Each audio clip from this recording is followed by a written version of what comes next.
Les recherches montrent qu'à 8, 9, 10, 12 ans, tu n'as pas besoin du meilleur entraîneur, tu n'as pas besoin des meilleures ressources. Temps d'arrêt, le podcast sur l'art et la science du coaching, animé par Coach Frank, présenté par Très Bon Point. Bienvenue à Temps d'arrêt. Épisode 96, développement du talent numéro 2. L'interaction de l'environnement physique, de la dynamique sociale et de l'engagement des athlètes avec Jean Côté, PhD. Bonjour tout le monde, c'est Coach Frank qui est avec vous. Et comme vous le savez, mon intention avec Temps d'arrêt, c'est de déconstruire tout ce qui touche de près ou de loin à l'art et la science du coaching. Parce que ma mission personnelle est de contribuer à la performance et au bien-être de tous les entraîneurs et entraîneurs francophones à travers le monde. Je pense sincèrement que j'accomplis ça à travers le podcast d'un côté, mais aussi au quotidien à travers mon travail de conseiller pour des coachs, soit au niveau universitaire, junior et professionnel, mon poste de professeur à temps partiel à l'Université d'Ottawa, en Ontario, au Canada, et ma contribution à la recherche sur le développement des entraîneurs. Si tu es un nouvel auditeur de Temps d'arrêt, je t'invite à t'abonner, évaluer et commenter le podcast sur ta plateforme préférée. Pour les auditeurs loyaux de Temps d'arrêt, je vous dis un gros merci et je vous invite à être un ami en partageant à un ami, comme ils disent en anglais, be a friend, tell a friend. Ça prend 5 secondes et ça va contribuer au développement positif du système sportif. Comme vous savez, dans le mois de mars, comme vous savez pour les gens qui ont écouté l'épisode 95, le mois de mars a été le mois le plus populaire de l'histoire de Temps d'arrêt et ça nous a donné le goût de construire quelque chose qui ressemble à une série d'épisodes concentrés sur le développement du talent. C'est-à-dire que on se lance pour l'épisode 95, 96, 99 et 100 sur une série de 4 épisodes qui vont culminer avec plein de constatations sur les pratiques et les principes directeurs dans le développement des athlètes à haut potentiel. Mais l'épisode d'aujourd'hui, si tu es un leader dans une fédération sportive ou une personne qui a à sélectionner, dépister ou évaluer le talent sportif, la conversation va être pour toi. Parce que au début, on parle de l'origine du cadre des actifs personnels dans le sport. Par la suite, on parle de l'impact de la grosseur d'une communauté sur le développement des athlètes et aussi de l'intérêt des athlètes pour leur sport et l'impact que ça peut avoir dans leur engagement continu. Et à la fin, on discute de la collaboration avec la Ligue, l'Association nationale de basketball, ce qui serait la terminologie française pour la NBA, et l'importance de l'échantillonnage dans le développement du talent. Je suis bien content de partager avec vous la conversation avec Jean Côté parce que Jean il a publié des centaines de recherches qui sont reconnues pour sa qualité dans le monde entier, mais il le fait aussi en étant en anglais, on dirait relatable, en étant une personne humaine avec qui on peut échanger, prendre un verre puis avoir de bonnes conversations. C'est qui ça, Jean Côté? Jean Côté, ça a été un invité dans les débuts de Temps d'arrêt, mais il revient pour une deuxième fois et c'est un professeur à l'école de kinésiologie et des sciences de la santé à Queen's University à Kingston, en Ontario, au Canada. Ses recherches portent sur le développement des athlètes, le leadership et l'expertise sportive. Jean est titulaire d'un doctorat de l'Université d'Ottawa, il faut le mentionner, et d'une maîtrise de l'Université de Montréal. Ses intérêts de recherche comprennent l'examen de l'interaction entre les athlètes, la dynamique sociale et l'environnement pour le développement. Il a d'ailleurs coédité le premier livre complet sur le développement des talents dans le sport qui a été publié en 2013 par The Fitness Information Technology. Il a été conférencier ou professeur invité dans diverses institutions à travers le monde, notamment à Singapour, en Australie, au Brésil, en Allemagne, au Japon, en Grèce, en Espagne, en Israël, en Irlande, au Royaume-Uni et aux États-Unis. C'est plate la vie de professeur, je vous entends tout de suite le dire, je vous comprends.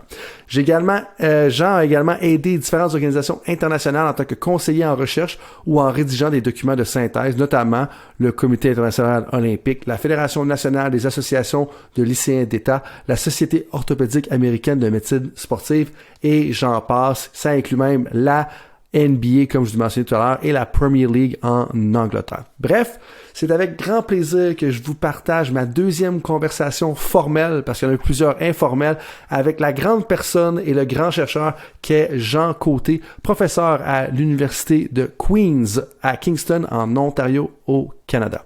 Là-dessus, tout le monde, je vous dis merci d'être avec moi dans l'aventure de Temps d'arrêt et je vous souhaite surtout un bon podcast. pour lancer la conversation, tu sais, Jean, comme de où est-ce que ça sort un peu tout ça, tu sais, comme toi puis moi, on échangeait quand même à plusieurs reprises sans être, on n'est pas nécessairement les plus grands amis du monde. À chaque fois qu'on se voit, on s'entend bien. Mais comme, je suis curieux de savoir comme de où est-ce que ça sort la genèse d'un concept comme ça. Tu sais, on va parler principalement de la traduction française que j'ai faite du Personal Assets Framework, c'est le cadre des actifs personnels, puis j'ai ajouté la spin dans le sport. Mais le cadre des actifs personnels, de Personal Assets Framework, le PAF. Ouais, de où est-ce que ça sort la genèse de tout ça?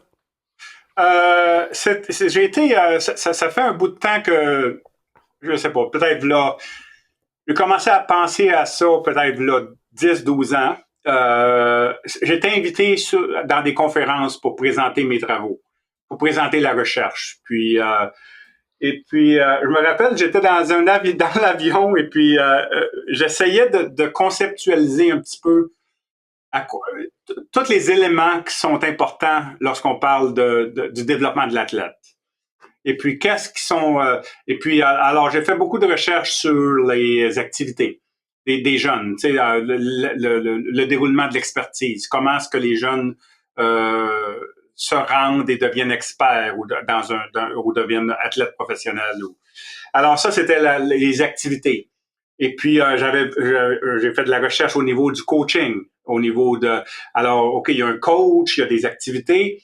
Et puis, je pensais surtout nos recherches au niveau du birthplace, là où les athlètes élites sont nés. Et puis, ça, c'est seulement l'environnement physique. C'est où est-ce que tu es né. Ça te donne, mais ça peut donner des avantages à certaines personnes au niveau du sport. Et puis, on a de la recherche là-dessus. Alors, lorsque je regardais ça, je me disais, OK, c'est des choses qui sont séparées. Mais comment est-ce que ça interagit ensemble pour développer l'athlète? C'est là que les gears, les engrenages. Les engrenages sont comme, OK, ces trois choses-là sont ensemble. Mais c'est rien de nouveau. Je pense que c'est un modèle écologique, du sport, finalement. Tu regardes des auteurs comme Brofenbrenner, des autres, c'est la même chose, finalement. T'as la personne dans un cadre qui interagit avec d'autres gens, avec les entraîneurs, les parents, dans un contexte. Mais la façon qu'on l'a conceptualisé ici, c'était plutôt les engrenages qui interagissent ensemble pour donner des expériences immédiates. Tu sais, si tu joues au hockey, puis tu fais une pratique au hockey, ou tu fais une pratique au rugby, ou tu fais une pratique, t'as une expérience. Ça te donne. Mais cette pratique-là, c'est le fruit de quelque chose que tu fais pendant la pratique. Tu as une pratique de 60 minutes. On joue, on pratique, on fait de la pratique délibérée, il se passe quelque chose sur la glace. Ça, c'est les activités. Cette pratique-là, elle se passe à un endroit précis. Que ce soit à Gatineau, que ce soit à Kingston, que ce soit à Paris ou à Tokyo. Ou à Drummondville. Faut pas oublier sa contrée natale de Drummondville. Faut pas oublier ça. Alors ça, c'est l'environnement physique. Ou bien ça peut être dehors, l'hiver, ou ça peut être sur un champ de soccer à un endroit. Mais cet environnement physique-là, ça a une influence. Et puis, le sport, ça se fait avec d'autres personnes. Il y a d'autres personnes il y a des coachs, il y a des parents, il y a tes coéquipiers, il y a des adversaires, c'est une partie. Alors, ce que le PAF nous donne, c'est les éléments qui influencent la pratique sportive. Alors, le sport, si quelqu'un arrive de la Lune, puis ils n'ont jamais vu le sport, puis on veut leur expliquer, on leur dit, le sport, il faut que tu fasses quelque chose, que tu pratiques, que tu joues. Il faut que tu t'engages dans une activité. Cette activité-là va avoir lieu dans un endroit précis. L'endroit, ça a plusieurs systèmes, mais c'est un endroit, ça peut être d'une ville, mais c'est un arena ou un field. Un terrain de jeu. C'est correct. Hey, comme mari d'une Américaine, après ça travaille à Kingston depuis je sais pas combien d'années maintenant, comme on se comprend, puis y a pas de problème. Je l'ai jamais expliqué en français non plus. Ben oui. Puis au pire, tu dis le terme en anglais, puis je le corrigerai par la suite, il n'y a vraiment pas de problème avec ça. C'est mieux comme ça. Puis ça se fait avec d'autres gens, tu sais, avec la dynamique sociale. Là. Alors, c'est ça qui est... C'est un peu ça que... C'est un peu comme ça que ça a été né, là, la naissance de ce modèle-là. Ouais. Mais c'est pas un modèle explicatif, c'est plus un modèle descriptif. C'est quelque chose juste pour conceptualiser un peu quelles sont les variables qui affectent l'engagement dans le sport. Et puis, on peut parler un peu plus tard des différents outcomes. Ouais. À travers le temps, là. Ben oui, puis défi de ça. Puis en fait, je pense que ça va aider à contextualiser les affaires parce que, bon, le modèle qu'on parle, on va mettre le lien dans la description de l'épisode, ça c'est clair, c'est accessible, on peut le voir. Ça vient d'un article que tu as été le co-auteur avec, bon, il y a toi, il y a Mademoiselle Turnidge, je pense Monsieur Murata, Maguire et Martin. Donc, tu sais, 5 auteurs là-dessus. Youth Sport Research Describing the Integrated Dynamic Elements of the Personal Assets Framework. C'était publié dans l'International Journal of Sport Psychology. Puis moi, je trouve ça super intéressant parce que c'est pour 2 raisons. La première, qui est plus conceptuelle / théorique / mon intérêt pour le coaching, c'est comme si on mettait tous les éléments qu'on sait qui existent dans le sport, puis on les met ensemble, mais encore plus loin, où est-ce que tu parles avec tes co-auteurs, co-autrices, là, des différents niveaux là-dedans. Puis ça, on va y revenir. Mais la deuxième, pour avoir été un grand fan de ta recherche depuis mes premiers jours que je suis arrivé aux études supérieures, comme, tu sais, on parle des 4C, tu parles de la définition du coaching efficace, on n'en parle pas, dans le modèle là-dedans, mais tu sais, quand je connais tes travaux, comme au départ, bon, tu as travaillé sur la définition du coaching efficace avec Wade Gilbert, tu sais, puis là, on parle de intrapersonal knowledge, interpersonal knowledge, puis professional knowledge, donc savoir professionnel, savoir interpersonnel, puis savoir intrapersonnel. Mais dans la définition, il y a aussi les 4 résultats attendus d'un bon coaching sportif. Puis c'est un peu quand tu parlais des outcomes tout à l'heure, tu sais, compétences, confiance, connexion, caractère.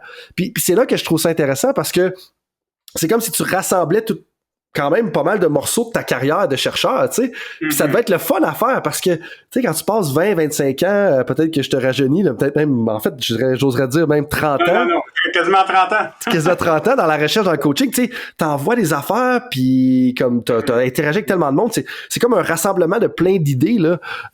Tu sais, puis t'es pas tout le temps premier auteur, là, sur tes travaux, mais celui-là, comme tu l'es, fait que j'ai assumé que t'avais quand même drivé pas mal de choses là-dedans, là, tu sais. Oui. Non, c'était exactement le but de cet article, puis le but de ce modèle. Puis je pense que plus j'en parle, puis plus ça a du sens. Ça a beaucoup de sens pour les organisations sportives aussi, au niveau de l'application. Tu sais, tu parles du coaching, ça fait du sens parce que, puis même au niveau de, tu sais, on a des étudiants au doctorat puis à la maîtrise ici qui font des projets. Comme Luc Martin, mon collègue, il fait beaucoup de recherches sur Team Dynamics, la dynamique des équipes. Et puis, alors c'est le niveau 2e de Social Dynamics. C'est la dynamique sociale. Il y a 3 niveaux. Le premier niveau, c'est les relations 1 à 1. Le 2e niveau, c'est les équipes, la dynamique d'équipe. Le 3e, c'est l'environnement social dans lequel tu vis. C'est dans une ville ou dans un. Alors, tu peux situer ta recherche, OK, j'étudie la dynamique sociale et puis j'ai des résultats qui me donnent que si les coachs font certaines choses, ça augmente, ça donne des athlètes qui sont plus confiants ou qui au niveau de la compétence, ils améliorent leur habilité motrice.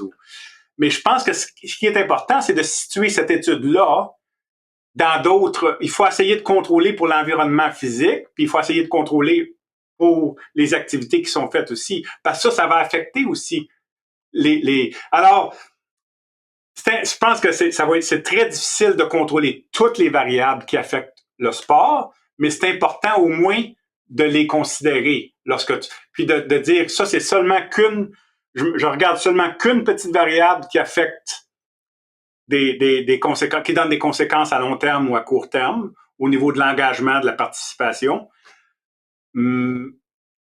Mais c'est important de situer nos études avec ce genre de modèle-là. Ben tout à fait. Puis tu sais, dans le modèle, bon, tu sais, t'as l'environnement physique. Moi, je pensais que c'était le contexte approprié quand je l'ai lu au départ. Bon, t'as le premier morceau, le premier engrenage, c'est l'environnement physique.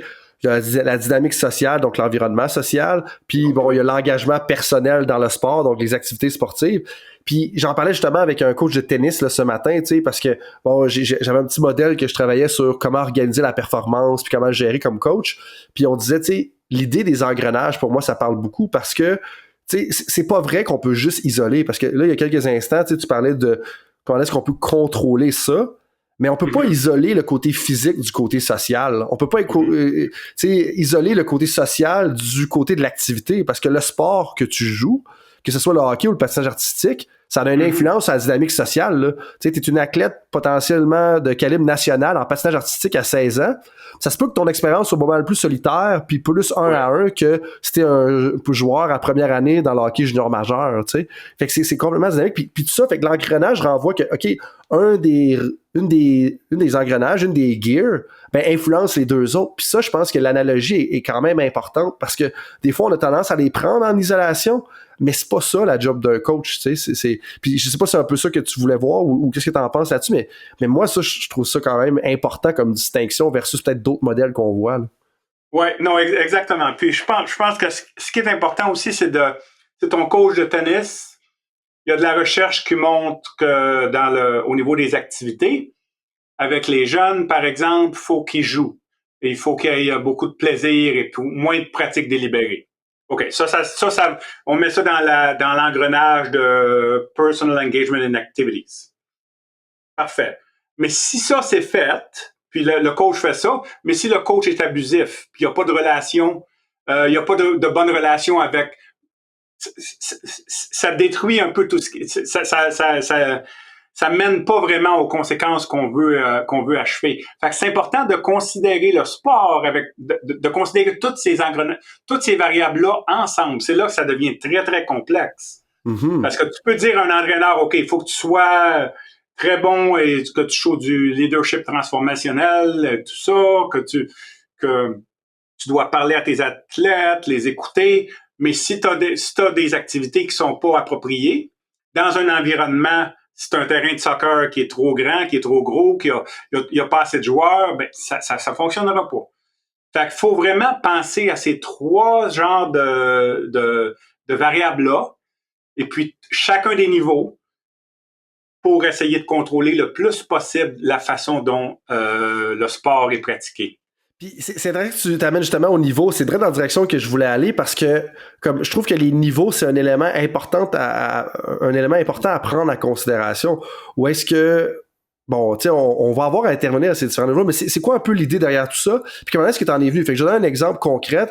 Bon, au niveau de l'environnement physique, t'as la surface de jeu, t'as la structure de l'organisation puis du club, la structure de la ligue ou de la communauté. Comment est-ce que tu en es venu à faire les trois niveaux, puis qu'est-ce que tu vois, mettons, dans ces trois niveaux-là? Qu'est-ce que ça veut dire, là, en bout de ligne? Ça, c'était surtout au niveau de... Essayer de penser un peu le jeune qui il joue sur un terrain de soccer. Disons, c'est le soccer. Le terrain de soccer est situé à Kingston, où ça fait partie d'un club. Ça fait partie d'un club spécifique. Le club spécifique fait partie d'une ville.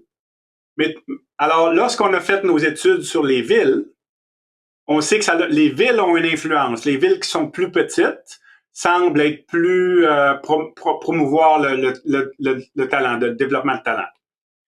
Mais c'est pas... Qu'est-ce qui se passe dans les villes plus petites? Probablement que tu as des clubs qui sont un peu plus intimes, où les gens se parlent plus, puis probablement que les activités sont adaptées, que les jeunes peuvent aller, puis ils peuvent jouer, et puis... Alors, c'est ça au niveau des influences. C'est un peu ça, les trois niveaux de... Alors, ce qui est important aussi, c'est... Puis dans mes présentations, lorsque je présente il y a un champ de recherche au niveau du terrain. Si tu regardes à Non-Linear Pedagogy, ou small-sided game, je sais pas, où tu varies les activités, tu varies la grandeur du terrain où tu adaptes ces choses-là. Au niveau du club, il y a des recherches, les recherches de Henriksen en Norvège où ils regardent la grosseur d'un club. Puis qu'est-ce que les clubs doivent faire pour avoir du succès. Et puis, si tu regardes au niveau des villes, on a des recherches au niveau des villes qui semblent produire le plus d'athlètes professionnels. Mais l'élément commun dans tous ces champs de recherche-là, alors il y a on peut identifier des champs de recherche dans chacun des niveaux. Ouais. Et l'élément commun, juste pour un exemple ici au niveau de l'environnement physique, ça semble que la grosseur et puis le nombre de personnes a une influence au niveau de cette variable-là. Alors, la grosseur du terrain, si tu as des jeunes de 6 ans, ils jouent pas sur un terrain de soccer qui a la grandeur normale. Alors, faut que tu rapetisses le terrain. Au niveau du club, il y a moins de recherches, mais il y en a un petit peu qui montrent que des clubs qui sont un peu plus petits, où il y a moins de personnes, où il y a plus de relations sociales, ça semble produire plus de... Puis au niveau des villes, alors je pense que ce que ça donne, puis je parlerai pas de chaque variable ici, là, de chaque niveau, mais on peut identifier des champs de recherche pour chacun des niveaux des engrenages. Et puis, on peut avoir des propositions informées par la recherche. Qu'est-ce que la recherche nous dit? Mm-hmm. Alors ça, c'est au niveau de l'environnement. Mais avant d'aller aux autres, justement, comme il y a quelques éléments, je voulais toucher là-dessus parce que, bon, tu sais, la conversation qu'on a aujourd'hui, ça fait partie d'une série là, qu'on fait sur le développement du talent sportif parce qu'en ce moment, il y a beaucoup de fédérations, beaucoup d'intervenants comme au niveau québécois, francophone, là, que je vais dire, qu'ils se posent la question. Puis tu sais, quand tu me parles des petits clubs, bon, toi tu viens de Drummondville, les auditeurs savent très bien, je viens de Saint-Georges-de-Beauce, tu sais, c'est pas la plus grosse ville au Québec, mais c'est une très belle petite ville, tu sais, mais tu sais, puis en lisant une des notes que j'ai pris, puis là je l'exagère un peu, mais c'était comme gloire aux petits clubs. Tu sais, parce que des fois on a tendance à penser que le gros club dans la grosse ville, ça va avoir un avantage à cause des nombres, mais c'est pas le cas. Puis en fait, de toi, ce que tu connais, puis j'ai 2 questions là-dessus. Comme la première, c'est comme pourquoi est-ce que c'est le cas? Est-ce que c'est juste une question justement de la relation personnelle? Fait qu'exemple, il y a une ville qui est pas trop loin ici, il y a un club de patinage artistique à Gatineau, comme, bon, ils ont clairement plein de monde, ils ont un sport-études. T'as aussi un club de patinage artistique à Val-des-Monts, qui est une très petite ville, qui est juste peut-être 15-20 minutes au nord de où est-ce que moi j'habite. Ben, c'est pas la même dynamique. Mais est-ce que ça veut dire justement que, pourquoi est-ce que c'est plus favorable généralement, comme d'aller vers des petits milieux comme ça? C'est une grosse question que tu demandes, puis j'ai pas de réponse précise. Mais, encore une fois, l'engrenage, les trois engrenages nous donnent des réponses. Alors, les petites villes, qu'est-ce qui se passe? Tu peux regarder au niveau de l'environnement physique, peut-être, et puis je pense qu'il y a des études qui nous montrent ça un petit peu, que sûrement que c'est plus sécure, et puis que les jeunes vont jouer au soccer après l'école. Et puis, ils n'ont pas besoin de parents ou d'adultes pour les superviser. Alors, ils vont sur un terrain de basketball ou ils jouent au hockey dans la rue. Peut-être, probablement, puis il y a un peu de recherche là-dessus aussi, que les relations sociales ne sont pas les mêmes. Alors, mon coach à Drummondville, j'avais une relation, c'était nos amis, ils connaissaient mes parents, ils connaissaient l'école où j'allais, ils connaissaient tout le monde se connaissait. Puis tout le monde. Alors il y a une certaine, il y a une certaine intimité qui peut être bonne au niveau de. Lorsqu'on parle des activités, peut-être qu'il y a plus d'opportunités pour jouer, pour le plaisir, sans pratique. À Toronto, si tu joues au hockey, ça va se faire dans un environnement organisé sur une glace. Mais si t'es à Kingston, il y a de la glace. Là, on n'a pas eu beaucoup cet hiver, là, mais à Drummondville, il y a des glaces dehors où on peut aller jouer au hockey. Alors, tu joues un peu plus que de la pratique. Alors, tout ça, tu regardes l'engrenage de juste l'environnement physique, ça nous donne, probablement que ça l'affecte les différents niveaux de l'environnement physique, mais aussi les autres niveaux des autres engrenages dans le modèle.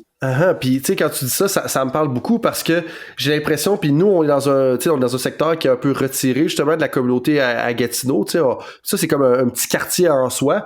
Puis c'est beaucoup plus facile, j'ai l'impression, d'avoir accès à une patinoire, avoir accès à un terrain de basketball que ça l'est quand tu t'en vas dans le vieux hall, par exemple. Mais en même temps, le vieux hall, là, c'est plus dense, c'est plus, pour les gens qui n'ont aucune idée de où est-ce que je parle, là, c'est plus dense, c'est plus ça. Mais en même temps, tu sais, des fois, il y a des sports comme, j'ai l'impression, le basketball à Toronto, il doit y avoir quand même quelques courts, tu sais, quand même, qui sont disponibles. Là, je stéréotype beaucoup, là, peut-être que je suis dans le champ, mais il y a peut-être plus de courts qui sont disponibles, avec des filets en chaîne, là, comme on connaît bien, comme on voit dans les films, ou à New York, par exemple, qui sont peut-être un peu plus disponibles, puis le calibre de jeu est plus élevé. Puis ça m'amène à un point, tu sais, comme le 3e niveau dans l'environnement physique. Bon, il y avait surface de jeu, structure des clubs et organisations, t'as la structure communautaire. Puis la question que j'avais notée, puis je vais t'aller quasiment tel quel, c'est, tu sais, dans l'article, vous avez parlé de comme que les communautés de grandeur moyenne fournissent plus d'opportunités que les petites ou les grandes villes et représentent donc un contexte idéal pour le développement des athlètes et la participation sportive. Traduction libre de Coach Frank, aidé un petit peu par l'intelligence artificielle. Comme, c'est quoi une communauté moyenne? Puis, tu sais, je te donne des exemples. Est-ce que Drummondville, c'est une communauté moyenne? Est-ce que Lévis, c'est une communauté moyenne? J'essaie de figurer un petit peu ça parce que je me dis, si on est en charge du talent pathway, donc du parcours du talent, du modèle de développement des athlètes dans notre fédération, même qu'on est un club puis qu'on est un entraîneur-chef d'un club qui chapeaute les enfants de 4 ans jusqu'à ça, puis qu'on a des clubs, justement, on est comme des sous-clubs, autant dans 3 petites villes de notre région, c'est quoi une communauté moyenne? Tu sais, puis... Si tu regardes les études qu'on a faites, c'est entre 50 000 et 150 000 à peu près. Okay. 50 000 habitants jusqu'à 150 000, 200 000 habitants. Mais je pense que ce qui est très important de se rappeler avec ça, c'est que c'est pas magique, là. C'est pas si je me rappelle que lorsque ces études sont sorties, il y a un journaliste de Calgary qui m'a appelé puis il a dit ce qu'on doit faire, c'est on doit dire aux gens à Calgary, aux jeunes familles à Calgary si leurs enfants veulent jouer dans la Ligue nationale de hockey, de déménager dans une petite ville. Non. c'est pas l'idée. Alors, je pense que la dimension de la ville, le nombre d'habitants, c'est une réflexion de ce qui se passe au niveau de l'environnement social puis au niveau des activités. Comme un peu comme je l'ai décrit là un petit peu avant que tu... Alors, mais le nombre de personnes, ça semble entre 50 000. Lorsque tu baisses en bas de 50 000, puis on n'a pas beaucoup de données là-dessus, mais on a vu des villes où il y avait 1000 ou 2000 habitants. Et puis, il y a le odds ratio, là, les probabilités? Les probabilités descendaient beaucoup. Mais lorsque tu penses à ça, c'est un endroit en Saskatchewan ou au Québec où il n'y a pas vraiment de centre. Puis il n'y a pas vraiment d'autres personnes. Alors, ça te prend un environnement où il doit y avoir d'autres personnes pour jouer, tu sais, pour jouer. Puis d'installation aussi. Donc, ça te prend assez de monde pour jouer une game de basket, que tu sois pas juste 3-4 qui soient intéressés par le basketball. Puis en même temps, ça te prend assez de taxes municipales pour que tu sois capable de payer le court de basket qui va être installé là. Puis, tu sais, ça me parle beaucoup. Puis, tu sais, au Québec, on en connaît beaucoup. Puis, en Saskatchewan, c'est la même chose. Tu sais, il y a beaucoup de petits... au Québec, c'est tous des Saint-André de je sais pas quoi, puis des Saint-Martin de je sais pas trop quoi. Puis tout ça. Puis c'est aucunement péjoratif. Là, j'ai de la famille qui vient d'une très petite ville au Québec, là, 500 habitants, puis tout ça. Mais l'idée là-dedans, c'est que t'as juste pas assez de ressources. Ça se peut qu'il y ait peut-être un élément comme il y a une super belle patinoire, mais t'auras pas de court de basketball, t'auras pas de court de tennis, puis t'auras probablement souvent pas assez de monde pour jouer de façon libre, ce qui revient un peu au centre de ta recherche, c'est l'importance du jeu dans le développement, de l'athlète, mais surtout de la personne dans son ensemble. Ouais, c'est ça. Alors, je pense que ce qui est important dans tout ça, c'est de pas se fixer trop. C'est-tu le nombre de personnes? C'est pas vraiment le nombre de personnes. C'est l'accessibilité à des ressources qu'on peut utiliser, à des terrains de jeu, à des entraîneurs, mais pas les meilleurs entraîneurs. Parce que les meilleurs entraîneurs, si tu m'avais demandé, sont probablement à Toronto ou à Montréal, tu sais. Les meilleurs entraîneurs. Alors, je veux pas être... peut-être qu'ils sont à Drummondville aussi, mais lorsque j'étais jeune, que je jouais au hockey à Drummondville, on n'avait pas... Tu sais, il y a plus d'opportunités pour un entraîneur à Montréal qu'il y aurait à Drummondville ou à Saint-Hyacinthe ou à dans des plus petites villes. Tu sais. Ben, tu sais, prenons juste la réalité canadienne. Dans la réalité canadienne, si tu es un entraîneur d'une équipe nationale, bon, c'est peut-être, dans certains sports, c'est la première fois que tu vas avoir un emploi à temps plein, c'est quasiment les seules affaires qui sont à temps plein, ben, ça va être centralisé à l'Institut national du sport, ça va être centralisé au Toronto Pan Am Sports Center, ça va être centralisé à Calgary. Fait que la centralisation vient qu'amener que les emplois à temps plein, mais il y a certains sports, comme la natation, par exemple, il y en a d'autres que, même des fois le baseball, que des fois, les entraîneurs vont être.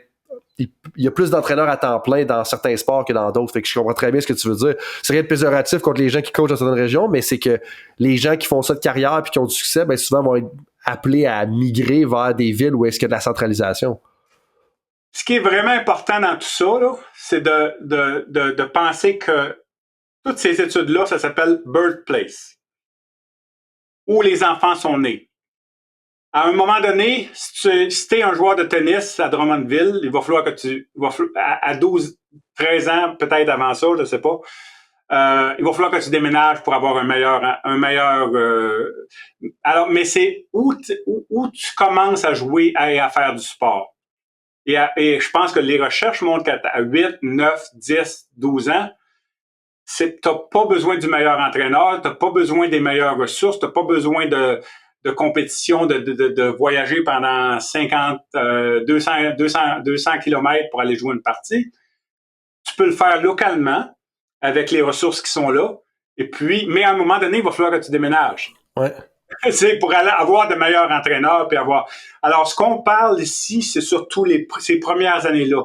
Qu'est-ce qui donne l'envie, le désir, l'intérêt pour les jeunes de faire du sport et puis d'investir dans le sport.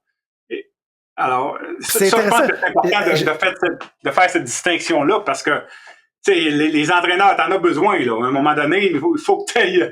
Ben oui, donc clairement. Puis, tu sais, ce que tu amènes là par rapport au voyagement, pour moi, c'est tellement utopique à quel point que des fois, il y a des entraîneurs, mais ça va être des dirigeants de club, puis ça va être aussi des parents, ça va être peu importe, vont dire on a besoin de voyager pour aller chercher le meilleur calibre. Puis là, t'as comme l'enfant, il a 9 ans, je suis comme cancel. Ouais. Puis tu sais, juste aller là-dessus, tu sais, puis par rapport à ça, puis tu sais, je sais que t'abondes dans le même sens, mais en ce moment, on est en train de compléter un mandat, j'appelle ça un mandat scientifique, mais en bout de ligne, on accompagne une fédération, tu sais, juste à voir c'est quoi les pratiques exemplaires à l'international, tu sais, puis les principes directeurs qui ressortent de tout ça. Puis une des fédérations qu'on regarde, c'est Badminton Danemark, tu sais. Puis sans parler des gens à qui on a parlé, Badminton Danemark, pour ces gens qui ne savent pas, ben le meilleur joueur au monde de badminton est danois, puis le 8e meilleur au monde est danois, puis ils ont comme 4 meilleurs joueurs dans le top 20. On penserait tout aux pays d'Asie, mais moi j'avais aucune idée que le badminton au Danemark était super populaire, puis était vraiment bon là-dedans. Puis tu sais, comme eux-mêmes, là, c'est un petit pays, là, mais eux, ils ne font pas de compétition nationale, si on pourrait dire l'équivalent de compétition provinciale. Je pense que j'étais là-dedans ce matin, mais c'est avant l'âge de 13 ans. Tu sais, fait que tu sais, avant ça, là, ils voyagent même pas entre les régions. Puis c'est pas le plus gros pays au monde, on s'entend, le Danemark, là. Je suis comme, pourquoi nous, on a besoin de partir de Ottawa puis de s'en aller à Windsor à 8 ans? Tu sais, je veux dire, c'est quoi l'intérêt là-dedans? Puis ça, je pense que c'est important. Ou est-ce que, ça revient que, oui, les meilleurs ont besoin de pratiquer avec les meilleurs, à un certain point dans le développement de l'athlète. Mais ce que tu me dis, puis j'avais pas réalisé que c'était cette tranche d'âge-là, mais la tranche 8, 9, 10, 11, peut-être 12, peut-être 13, peut-être 14, dépendamment du sport, dépendamment de plein d'affaires. C'est juste, dans le fond, ce que tu me dis, c'est l'accès aux opportunités. Je pense que oui, c'est ça. T'sais. Puis je pense que un autre variable aussi, si tu pratiques le hockey à Toronto, puis que tu as 8 ans, qu'est-ce qui va se passer à Toronto? Tu vas aller à un camp d'entraînement, puis ils vont te dire si t'es bon ou t'es pas bon au hockey. Si tu joues au hockey à Drummondville, ou peut-être même une plus petite ville que Drummondville, même à Kingston. Je me rappelle Kirk Muller, les Canadiens, il vit à Kingston, puis j'avais fait une présentation ici, puis il disait lorsqu'il a grandi à Kingston, qui était une petite, on dit pas une ville de 120 000 habitants à peu près, lorsqu'il jouait au hockey mineur, il n'y avait pas assez de jeunes pour faire une équipe. Il fallait qu'il recrute d'autres joueurs pour... tu sais, c'est une équipe. Puis, il a joué à toutes les positions dans l'équipe. Puis, il a vraiment eu des opportunités qu'il n'aurait pas eu s'il avait été à Toronto. À Toronto, probablement qu'il aurait été à un camp d'entraînement. S'il n'était pas capable de patiner du reculon, ben il aurait dit non, on ne te choisira pas. Alors, à 8 ans, déjà, ils te disent si t'es bon ou si t'es pas bon. C'est basé sur des choses qui ont aucune valeur prédictive, qui sont pas prédictives du succès à long terme. Alors, je pense que ça, c'est un autre gros morceau. Dans ces petits centres-là, souvent, on va sélectionner les athlètes trop vite sur des données qui sont vraiment qu'on connaît pas, qui sont vraiment aléatoires, la grandeur, la maturité ou des choses comme ça, et qui vont changer très vite. Alors, je pense que c'est un autre problème avec les grandes villes. Mais tous ces problèmes-là, ça peut être réglé, là. Tu prends Montréal, on peut créer des petits centres. On peut donner des opportunités à tous les joueurs. On peut essayer de recréer cet environnement-là qui sont dans des plus petites villes. Je pense que c'est ça qui est important. Fait que ce que tu es en train. Ça, c'est intéressant parce que ça fait un lien avec des travaux sur les leaderships, mais avant d'aller là-dedans, comme ce que tu dis en bout de ligne, c'est qu'il faut. Je vais dire contrôler, j'aime pas le terme contrôler, là. Il y en a qui vont dire depuis que Jean-Michel Pelletier est passé sur le podcast parce qu'il m'a call out sur le fait que j'aime contrôler les choses, parce que j'aime ça être organisé. Mais si on met de côté ça, j'aime pas le mot contrôler parce que tu sais, c'est impossible vraiment de contrôler un système sportif, là. Tu sais, je veux dire, c'est que, mettons, on prend l'exemple de Montréal, c'est que tu veux peut-être limiter le rayonnement de certains clubs, ou si t'es un club, au lieu d'avoir, mettons, t'es à Pointe-Claire, au lieu d'avoir comme ton club à Pointe-Claire, puis là, tu as tout l'ouest de Montréal, ben, t'es peut-être mieux de partir plein de petites branches. Comme c'est un peu ça que tu veux dire? C'est de créer un environnement. C'est de créer un environnement où les jeunes veulent aller jouer dehors. Disons qu'un problème, c'est la sécurité. Les jeunes ne peuvent pas aller sur la patinoire dehors à Montréal parce que y a des gens qui sont là. Puis bon, ben on peut engager un adulte qui va être là, puis qui va juste, c'est pas un coach, c'est juste un adulte qui va s'assurer que les jeunes jouent en sécurité. Et puis qu'il n'y a pas de gens qui peuvent, parce que c'est ça qui se passe dans les petites villes. T'sais, les jeunes peuvent aller, ils n'ont pas besoin de supervision des adultes. Mais c'est de prendre des mesures, essayer de contrôler l'environnement, je sais pas, ou de structurer l'environnement, ouais, c'est ça, pour que ça donne des opportunités aux jeunes de pratiquer, de jouer, d'avoir du plaisir, de socialiser avec les autres, de se connaître. C'est ça qui est le sport. C'est des interactions sociales, c'est d'avoir du succès, c'est que les jeunes expériencent ça. Puis lorsqu'ils ont ces expériences-là, mais ça mène à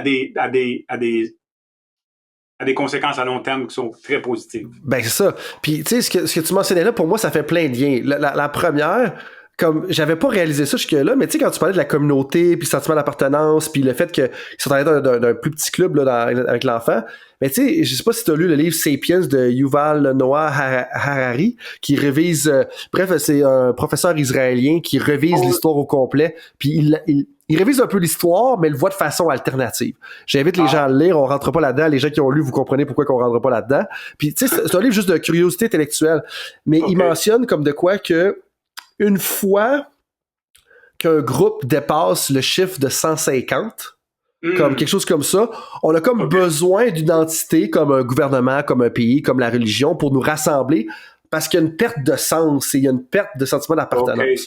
Là, j'ai fait un stretch, mais je pense que tu vois aussi que je m'en vais. Ou est-ce que, là, je suis pas en train de dire aux gens d'utiliser le chiffre 150 pour déterminer la grosseur d'un club, mais tu sais, il y a un aspect un peu là-dedans où est-ce que, tu sais, si on est un club puis que t'as, on va dire, 40 joueurs de baseball, 5-6 entraîneurs, un intervenant en préparation physique, un directeur, gérant, par là, t'es 60, tu sais, probablement que le sentiment d'appartenance est là, t'as les parents autour. Mais tu sais, si le club t'es rendu au point que t'as 150 athlètes, t'as 30 entraîneurs, mais là, t'as comme dépassé le chiffre magique selon Yuval Noah Harari, qui parle justement, tu sais, de ça.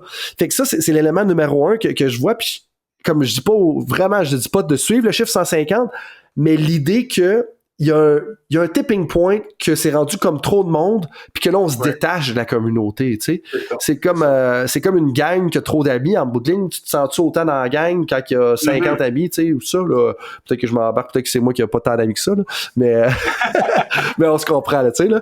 Mais tu sais la communauté de la recherche, c'est un peu ça en coaching, tu sais, comme toi puis moi on se connaît, mais il y a pas tu sais des personnes qui font de la recherche en coaching, il y en a beaucoup, mais il y a quand même un petit cercle de, tu sais, de personnes qui viennent du Commonwealth, qui se tiennent ensemble aussi, puis tout ça. Ouais. Puis l'autre point, ça revient à, tu sais, il y a beaucoup de recherches en leadership en ce moment qui parlent comment est-ce que on s'en va vers une ère, ou un ère, là, peu importe le genre, là, de la décentralisation. Puis que si on essaie de trop centraliser, puis là, oui, il faut centraliser les athlètes à un moment donné pour que les meilleurs pratiquent avec les meilleurs, mais il faut aussi décentraliser au point qu'on permet à tout le monde d'opérer, tu sais, comme on n'est pas en train de tout essayer de trop contrôler parce que ça devient trop restrictif comme environnement. Ça fait-tu du sens, ça, un peu avec ce que tu as lu puis ce que tu as écrit? Parce que, puis là, c'est des idées qui se bousculent, là. Je réfléchis clairement en te parlant, là, puis ça me stimule, là, ce que tu dis, là. Non, définitivement, tu sais, c'est puis je pense que c'est ça qui est important de voir ces interactions-là entre les différentes variables là, du modèle. C'est que tu peux avoir un effet sur c'est très difficile de changer la grandeur de la ville, hein? Il y a peut-être juste les changements climatiques qui vont être capables. Ouais. Mais tu peux changer la grandeur du terrain, par exemple. Puis tu peux changer le nombre de joueurs qui sont sur le terrain. Et puis je pense que c'est ça, lorsque tu regardes chacune des engrenages, le niveau le plus le plus près là, du milieu, on peut avoir un effet, un effet direct là-dessus au niveau de nos relations 1 à 1, mais c'est beaucoup plus difficile d'avoir un effet sur l'équipe, ou c'est plus difficile d'avoir un effet sur le club ou sur le. T'sais. Puis vois-tu, c'est là, ça c'est comme tu, j'avais pas réalisé, mais dans le fond, comme toi, t'as les 3 engrenages, puis bon, mettons si je prends juste les cercles du milieu, comme tu viens de mentionner, t'as la surface de jeu dans l'environnement physique, t'as l'intérêt pour le sport, donc le sport que tu pratiques dans l'engagement personnel, puis dans la dynamique sociale, t'as le relationship, tu sais, les relations 1 à 1. Mais tu sais, l'entraîneur contrôle chacune de ces 3 dimensions-là. Mais en même temps, la fédération, elle la contrôle, / à l'influence, / elle supervise comme la structure, peut-être les activités complémentaires, peut-être l'environnement social, puis là, c'est peut-être trop big. Mais c'est là que ça prend du sens pour moi, parce que la personne est capable de se dire, OK, où est-ce que moi, je suis capable d'intervenir? Exactement. Ça m'amène à un point, merci de ton commentaire, parce que ça m'amène à un point très important pour les gens qui sont sur le terrain, tu sais. Mais l'autre affaire, je veux parler, j'en ai parlé ce matin d'ailleurs de ça, avec 2 collègues, puis je veux parler du personal engagement in activities, l'engagement personnel dans les activités, donc des activités sportives. Mais je veux pas parler du cercle qui touche au sport. Je veux t'entendre sur complementary physical activities puis complementary activities. Donc les 2 cercles, c'est activité physique complémentaire. Donc l'athlète pratique un sport, on va dire le tennis. Bon, il y a des activités physiques complémentaires. Ça se peut qu'il joue au basketball, ça se peut qu'il fasse du cyclisme, ça se peut qu'il fasse du ski de fond. Puis t'as activité complémentaires, donc on enlève le physique, qui là sont autre chose complètement. Qu'est-ce qu'il faut retenir de ça? Puis je veux entendre ça de la bouche du premier auteur de cet article-là. Ça, je pense qu'on manque le bateau big time là, dans la communauté dans l'ensemble. Je pense que les recherches qui nous donneraient de l'information là-dessus sont surtout faites au niveau de la physiologie ou de les études sur le sommeil, sur la nutrition, mais je pense que c'est très important lorsqu'on pense que un athlète, c'est un joueur de tennis, tu vas jouer au tennis. C'est OK. Puis le coach va avoir une influence au niveau de la pratique. Alors, c'est le sport of interest. C'est l'élément le plus près. Ils vont jouer, il va y avoir des drills, il va y avoir des pratiques, il va y avoir des games, des tournois. Cette personne-là, ce joueur de tennis-là, va faire d'autres sports aussi, surtout s'ils ont 10, 12, 13 ans. Ils veulent jouer au basketball, ils vont avoir de l'éducation physique à l'école, ils vont avoir d'autres choses qui vont influencer leur intérêt pour le tennis ou pour d'autres choses. Puis l'autre niveau que tu parles, complementary activities, c'est chaque athlète a une vie en dehors du sport. Ils vont à l'école, ils ont des amis, ils ont une famille, ils ont des interactions avec d'autres gens, avec d'autres personnes, ils ont des activités, peut-être qu'ils font de la musique, qu'ils jouent de la musique à l'école, peut-être qu'ils ils doivent avoir des relations au niveau avec des interactions avec des amis, ils vont à des parties, ils vont peut-être qu'ils ont un travail à temps partiel. Si t'augmentes en âge, peut-être que c'est un travail à temps plein. Puis ils jouent. Alors, je pense que ces complementary activities là, encore une fois, c'est quelque chose qu'on va avoir. C'est plus difficile à affecter, c'est plus difficile à changer, mais ça fait partie de la vie d'un athlète. Surtout à 8, 9, 10, 12 ans, là. Faut comprendre que les jeunes, ils ont d'autres choses dans la vie que juste jouer au tennis ou jouer au soccer ou jouer au hockey. Puis c'est important que ces activités-là il y ait un certain équilibre entre le temps qu'ils passent dans ces activités-là. Puis ce que vous dites là-dedans, c'est pas juste le fait que c'est important. Oui, OK, on veut les laisser être des enfants. Ça, c'est quelque chose que tu sais, à un moment donné, il faut les laisser être des enfants, des jeunes enfants. Mais là-dedans, dans l'article aussi, c'est comme, tu sais, vous mentionnez, il apparaît, là, selon les références, comme plusieurs références, que ces activités complémentaires-là vont contribuer au bien-être social, émotionnel et physique de la plupart des gens. Alors qu'on a tendance, puis l'exemple qu'on a sorti ce matin dans ma conversation avec des collègues, puis que c'est une de mes collègues qui a sorti ça, c'était, il y a une patineuse artistique de je sais pas trop où, je sais pas trop à quel endroit, dans quel pays, en fait, je suis même pas sûr du pays, que il fallait qu'elle assiste à son cours de mathématiques, elle voulait assister à son cours de mathématiques en personne. Puis les gens étaient pas contents parce que ça faisait qu'elle allait manquer 2 heures de plus à cause du voyagement, le fait qu'il fallait qu'elle allait le faire en personne, puis là qu'elle revienne à la maison, elle allait manquer 2 heures de séance d'entraînement de patinage artistique, puis je pense que la jeune fille avait 13 ans, comme ou 12 ans, tu sais, quelque chose de même. Puis là t'es comme, mais tu niaises, là! Tu sais, comme, il y a des grandes fédérations, en tout cas, bref, on va pas s'éterniser là-dessus, mais tu sais, juste ça, puis fait que non seulement, c'est que c'est pas... 2, c'est normal, c'est juste la bonne chose à faire. Les gens ont le droit d'avoir des intérêts autres que juste leur discipline. Mais 2, c'est que ça contribue au bien-être émotionnel, social et physique, comme vous le mentionnez. Puis 3, ça va kicker l'engrenage de tout le reste. C'est comme pas un détriment au reste du développement du talent. Puis ça, je trouve que c'est un élément important de ce que vous avez écrit là-dedans parce que on manque le bateau à certains moments. Là. Non, puis surtout avec les jeunes. Tu sais, je pense que c'est très différent avec les adultes. Là. Si t'es un athlète professionnel puis tu gagnes 5 millions de dollars par année pour jouer au hockey ou jouer au soccer, je pense que c'est différent. C'est ta vie. Mais lorsque tu as 12, 13, 14 ans, il y a d'autres choses dans le monde là, que seulement l'activité physique que tu fais. Et puis je pense que ce qui est important, c'est puis je veux pas parler ici contre certains modèles qui existent dans mais je regardais, je sais pas si ça a été revisé, mais le long-term athlete development, puis des choses qu'ils disent, puis ils suggèrent à un endroit dans le document que c'est important de faire différents sports, puis tu sais qui est très consistant avec la littérature. Fait plusieurs sports et puis de jouer puis d'avoir du plaisir puis pas seulement du sport organisé. Parfait. Dans un autre endroit dans le document, ils disent que c'est très important aussi de spécialiser dans une activité. Et puis, mais à un moment donné, toutes ces suggestions-là, une journée, ça a 24 heures. Puis les enfants, ils vont à l'école. Puis il faut qu'ils passent un peu de temps avec la famille. Puis à un moment donné, ça n'a plus de sens. Si tu prends une semaine dans la vie d'un enfant de 12 ans, il faut essayer d'être certain que s'il y a 25 heures de sport, il y a d'autres choses il manque du temps là, pour faire d'autres choses. Alors, il y a des choses.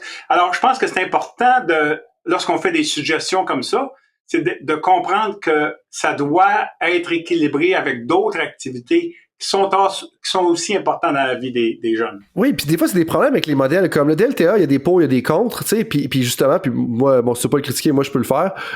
Je veux dire, mais le point avec ça, c'est qu'il y a bien des bonnes choses en bout de ligne là-dedans, mais comme tu dis, c'est qu'à un moment donné, c'est facile de pitcher des recommandations. Puis tu sais, ça, moi, je le vois dans mon travail, puis tu sais, je veux dire, puis je pense que c'est une affaire que je trouve intéressant un peu de ton champ de recherche, puis comment tu as amené le modèle aussi, c'est qu'à un moment donné, comme on peut pas juste dire aux coachs puis aux fédérations faites ça, faites ça, parce qu'à un moment donné, il manque de temps de toutes les faire. Puis l'autre affaire que je pense que, en tout cas moi, ce que j'ai compris de ce que tu as dit aussi, c'est que des fois, ils sont conflictuels. C'est comme, tu peux pas dire qu'il faut être multisport puis qu'il faut se spécialiser en même temps, là. À un moment donné, comme, c'est ça, exactement. C'est problématique quand on va faire ça, là. Ouais, basé là-dessus, il y a des, je sais pas si tu as vu J'ai travaillé un peu avec la NBA, la National Basketball Association. Ben, hey, parle-en, je voulais t'amener avec ça. Comme oui, vous avez fait, ouais, t'as travaillé avec la NBA, puis en fait, ouais, vas-y, justement. Mais on continue à travailler ensemble un peu, là. C'est sur la recherche, mais aussi c'est pour communiquer des guidelines, c'est quoi, des lignes directrices, des recommandations. Puis je pense que tu peux regarder sur l'internet, là, je pense que c'est juniornba.com. Puis on a des tableaux puis qui parlent exactement de ça. Alors on a regardé un jeune de 12 ans, puis là, je me rappelle pas, là, faudrait que je regarde, mais si tu regardes la littérature au niveau du sommeil pour les jeunes de 12 ans, un jeune de 12 ans, il faut qu'il dorme environ 12 heures par nuit. C'est les recommandations, là. Ouais. Alors, ce qu'on a fait dans ce genre de ligne directrice-là, c'est qu'on a commencé, on a regardé la vie d'un jeune de 12 ans. Ils vont à l'école peut-être 6 heures par jour. Il faut qu'ils dorment 12 heures par jour. Alors, on a déjà 18 heures de rappeler. Puis, tu sais, il voyage ou il y a peut-être 2 heures là où il faut qu'il... Alors, il reste plus grand temps pour faire du sport, là. Tu sais, il reste... Si tu mets un autre 2 heures de sport là-dedans, il reste pas grand temps pour faire d'autres choses. Alors, je pense que c'est important de regarder toute la vie d'un jeune, puis qu'est-ce qu'il doit faire pour avoir une vie qui est un peu équilibrée. Puis tu rajoutes le sport là-dessus, mais ne pas vraiment commencer avec le sport. T'sais, on va faire 4 heures de pratique par jour, puis là, tout d'un coup, ils dorment moins. Ils n'ont plus de vie familiale. L'école souffre un peu parce qu'ils n'ont pas le temps de faire leurs devoirs. Là, tout d'un coup, ça devient un problème. Alors, il faut commencer avec les choses qui sont importantes. Le sommeil, c'est important. La nutrition, c'est important. La vie familiale, c'est important. Les relations sociales avec d'autres gens, c'est important. Ouais. On sait que c'est important lorsque tu as 12 ans. Et puis là, tu rajoutes le sport là-dessus. C'est ton système de soutien personnel, ça va t'aider à être persévérant là-dedans. Là. Si tu as beaucoup de soutien versus pas de soutien, il y en a une des deux personnes qui va t'offrir plus longtemps. Mais justement, comme peut-être de nous en dire un peu plus, comme c'est quoi le travail que vous faites avec la NBA? Donc là, tu as touché un petit peu à faire des guidelines, mais qu'est-ce que vous avez fait puis depuis combien de temps vous faites ça? Ça fait à peu près peut-être 7-8 ans. Là. C'est un groupe, on a écrit des articles sur... ça a commencé avec la spécialisation précoce, le Early Specialization. Ouais. Et puis, c'est un groupe, c'est des docteurs de la NBA qui sont à UCLA, John DeFiori. Et puis, je fais partie de ce groupe-là comme chercheur. Et puis, un autre groupe, il y a Bob Rotella, c'est un motor development. OK. Et qui vit au Texas. Et puis, Arnie Gulish, qui est de l'Allemagne. Il fait des recherches surtout sur Early Specialization. Là. Okay. Et puis, le reste du groupe, c'est des gens de New York qui font partie de la NBA. Puis le problème qu'ils ont identifié, c'est que les jeunes de joueurs basketball, c'était devenu trop professionnel, c'était devenu trop la spécialisation précoce. Ils faisaient seulement que jouer au basketball. Il y avait beaucoup de blessures, beaucoup de burn-out, puis des gens qui lâchent le basketball, des jeunes très talentueux. Et puis, alors là, ce qu'on fait, c'est de la recherche. On fait des études, puis en suivant un peu des jeunes au niveau longitudinal. Et puis, on a produit ces guidelines-là, les lignes directrices-là, qu'on suggère aux organisations de basketball. Et puis, c'est un peu ça. Fait que c'est de la recherche qu'on fait pour essayer de développer des lignes directrices. Puis, ces lignes directrices-là, lorsqu'ils sont adaptés par les organisations ou par des clubs, on essaie de mesurer, voir ou des évaluer, voir si ça mène à moins de blessures, plus d'engagement. C'est intéressant pour deux raisons. Première chose, la NBA qui décide de s'attaquer ou d'investir, je veux dire, au développement des jeunes. Fait que ça, c'est vraiment comme intéressant de un. Fait que d'un côté, je veux savoir un peu... la première question que j'aurais pour toi, c'est quoi leur intention, eux autres, derrière ça? C'est quoi le but, le motif? Qu'est-ce qu'ils veulent accomplir là-dedans? Je pense que ça avait commencé, probablement, la façon que ça a commencé, c'était les blessures surtout, puis de voir des jeunes très talentueux lâché. Okay. Et puis, je pense que c'est l'origine de tout ça. Et puis, moi, ils m'ont contacté, puis j'ai dit, à cause de la recherche qu'on avait faite sur. Et puis, mais là, ça s'en va beaucoup vers la santé et puis le well-being, le bien-être social. Et puis essayer de, par le basketball, sont très intéressés pour développer le talent. Là, c'est encore une chose, un objectif principal. Mais aussi sont intéressés à garder le plus de joueurs de basketball possible le plus longtemps dans le sport. Ben oui, plus qu'il y a de monde qui dribble un ballon dans le monde, plus que c'est bon pour eux autres, dans un sens. Là.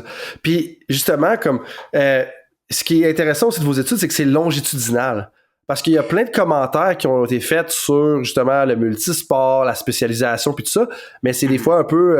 il n'y a pas tant d'études longitudinales qui ont été faites, mais là, c'est vraiment longitudinal. Puis on parle de l'étendue de combien de temps? On est-tu dans le 2-3 ans? On est dans le 7 ans? Dans le 8 ans? Là, on regarde... on administre des questionnaires. On est rendu là à une deuxième année, mais on continue à ramasser des données, là. Et puis, on a commencé un projet, c'est la NBA, avec un club en Allemagne. Je veux pas identifier encore parce que c'est pas encore officiel, là. Mais là où on va aussi, on va faire essayer de collecter des données là au niveau pour plusieurs années, là. Un club de jeunes, puis voir leur développement. Mais c'est pas facile à faire, hein. C'est des études au niveau longitudinal. On ne sait pas qui va se rendre professionnel, là. T'sais, on regarde des jeunes, alors c'est pas des... Mais t'as raison d'identifier que les études, ce qu'on connaît au niveau des données, au niveau de développement de l'athlète, c'est surtout des études rétrospectives où des gens ont été interviewés, et puis il y a beaucoup de... On manque un peu de validité au niveau de la mémoire, puis les gens, qu'est-ce qu'ils se rappellent? Est-ce que c'est vraiment les choses qui... Mais c'est ça qu'on a. Ouais, tu sais, puis... Mais tu sais, bravo à l'NBA, USA Basketball, le club en Allemagne de faire ça, tu sais. Ils vont chercher un gars de Drummondville qui travaille à Kingston pour travailler là-dessus, tu sais. Mais j'aimerais ça entendre des histoires comme ça avec des clubs d'envergure, mais au Canada, tu sais. Puis des fois, comme, tu sais, je trouve que ça n'arrive pas assez. Puis ça, c'est tout à leur éloge de justement voir ça. Avant d'aller dans les questions éclairs, Jean, je veux quand même te parler un petit peu du cheminement du talent sportif. Parce que là, en touchant à la NBA, d'ailleurs, tu m'as emmené dans le deuxième volet. Puis tu sais, sans trop te mettre sur la sellette, il y a un modèle que tu as publié, je crois, justement avec Veronica Allen, Jennifer Turnage, je vais dire Matt Virima, puis Mr. Evans en 2019. Puis dans ce modèle-là, tu sais, le DMSP, là, je sais pas si ça dit quelque chose, là, je dis tes premiers auteurs, ça devrait te rappeler, mais comme tu parles justement des enjeux de la comme performance, participation, développement personnel, selon le type de parcours que tu vas avoir. Puis, dans le fond, ce que je veux juste savoir, c'est comme, c'est quoi que les gens devraient retenir par rapport au parcours du talent? Parce que, je te le dis, c'est comme un enjeu actuel de plusieurs acteurs, personnes impliquées dans le sport. Comme on comprend qu'on doit faire les choses différemment, on sait pas vraiment comment le faire. Des fois, on pense que, des fois aussi, ce qu'on entend, c'est comme, ah ben oui, je fais ça, mais ça fait longtemps que je fais ça, puis que tu regardes, puis c'est comme, ben, tu dis que c'est ça que tu fais selon la citation, mais pas sûr que c'est ça, tu sais. Fait qu'est-ce que les gens devraient retenir de ce modèle-là qu'on va mettre aussi en référence, là, mais puis tu m'en avais parlé, puis je vais te renchérir là-dessus, mais moi, ça m'avait beaucoup parlé, un peu l'approche que tu avais par rapport à ça. Je pense qu'il est important au niveau de développement de l'athlète élite, ce qui est important de considérer, c'est que c'est certain que ça prend du temps. Puis que c'est une chose qui se passe, ça doit se faire à long terme. Le problème, c'est que si on pense seulement à long terme, le jeune de 8 ans, de 9 ans, il pense pas à long terme. Le jeune de 8 ans, 9 ans, il pense à demain. T'as des enfants qui sont jeunes? Oui, ils sont pas mal jeunes, je te dirais. OK. Plus jeunes que ça encore? Ouais. Mais les jeunes, c'est pas, tu sais, c'est un jeune de 10 ans, là, il pense pas à, lorsque j'aurai 20 ans, c'est ça que, il pense demain matin, qu'est-ce que, alors je pense que des fois, on perd un peu le but du sport, lorsqu'on pense seulement dans 10 ans, dans 15 ans, dans 12 ans, c'est ça qui doit se passer. Alors, pour que tu sois bon dans 12 ans, aujourd'hui, il faut que tu fasses ce genre d'activité-là. Attention, là, faut faire attention à ce genre. Alors, ce qui est important dans notre modèle de développement de l'athlète, c'est de penser au développement de l'intérêt, de maintenir l'intérêt, d'être certain que les jeunes maintiennent le plaisir, l'intérêt, la passion pour le sport, puis le développement à long terme, ça va se passer. Ça va arriver. Mais des fois, les entraîneurs doivent faire des choix dans leur activité. Ils doivent faire des choix dans le genre de choses qu'ils vont faire. T'sais. C'est certain que si tu es un joueur de tennis, si tu veux augmenter ton revers, si tu veux améliorer ton revers, là, probablement qu'il y a des genres de drill que tu dois faire qui vont améliorer ton revers. Mais il y a peut-être des genres de jeux que tu peux qui seront peut-être pas aussi optimal pour augmenter pour améliorer ton revers, mais qui va procurer beaucoup de plaisir puis qui va développer de l'intérêt. Alors, c'est le genre de décision que les entraîneurs doivent prendre. Ils veulent que le jeune revienne demain matin avec un sourire. Mais puis le lendemain. Je pense que c'est ça dans le Personal Assets Framework.